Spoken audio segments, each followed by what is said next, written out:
Not far from downtown Knoxville, Tennessee, is a place not many see. It's really pretty up here, and it's very peaceful. It sits along the Tennessee River on the campus of the University of Tennessee. When people think about Knoxville, I think that they think of two things.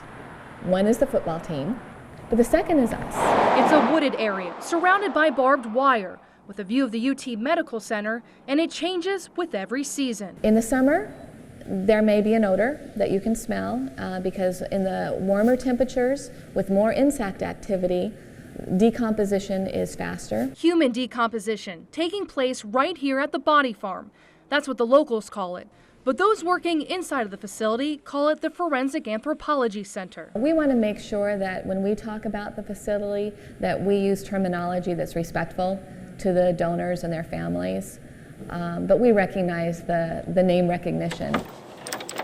The name recognition is self-explanatory. So we have between 150 and 200 individuals at the facility on any given day. Dr. Donnie Stedman is not only an anthropology professor at UT, but she is also the woman in charge of much of the research at the body farm. Donors, we refer to them as donors. And there's a lot of them. More than 3,000 living people have made the decision to donate their body after they die. They're intrigued by the amount of information that we can retrieve from bodies. I think that they are interested in being a part of that, and we're so thankful and grateful for people who donate their bodies. Each and every body received at the lab is processed and assigned an ID number. They are then placed in a simulated crime scene somewhere within this 1.3-acre plot. Most are in shallow graves. However, some will end up in the trunk of a car and others will hang from a noose. It's then up to nature to take its course. This donor is a good example of how difficult it might be able to be to recognize human remains in an outdoor setting. All of the information that comes from these donors is used by crime scene investigators across the country to help identify real crime victims and determine what happened and how it happened. There's some ribs on the ground there that just look like sticks. And if we had a little bit more foliage in this area, they would actually be completely under the foliage. And we do get cases like that where there's just one bone sticking up and that's the only thing that you can see. Everything is fair game in here. Weather, insects, even animals like birds and raccoons have the ability to alter decomposition.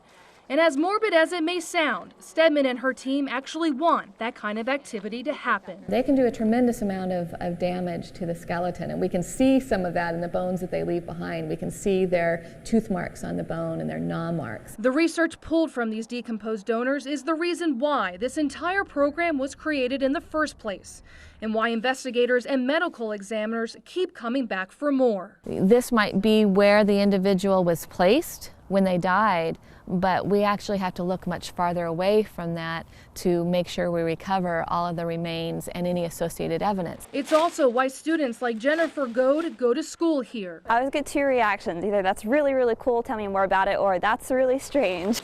It was a cold winter day when we followed along with Goad and her classmates. As you can imagine, class is anything but normal for this group. Instead of flipping through pages of a textbook, they spend their time sifting through human remains. Anytime we find bones, we put it to the side until we can take an inventory. It's a tedious process, as is much of the work in here. From measuring bones to snapping pictures, everything is hands-on. It's tough at first. I kind of always take a little bit of a moment and kind of thank them for, being willing to donate themselves. I think after that kind of initial settling, you just kind of push through the work. It's always going to be hard. But Goad says it's also very rewarding.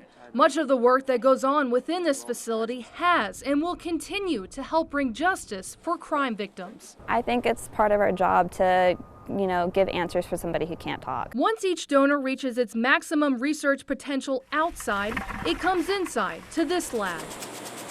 The remains are cleaned and then prepped so they can be sent to the facility's skeletal collection. Now, this is an interesting case. Stedman says every donor has their own story to tell.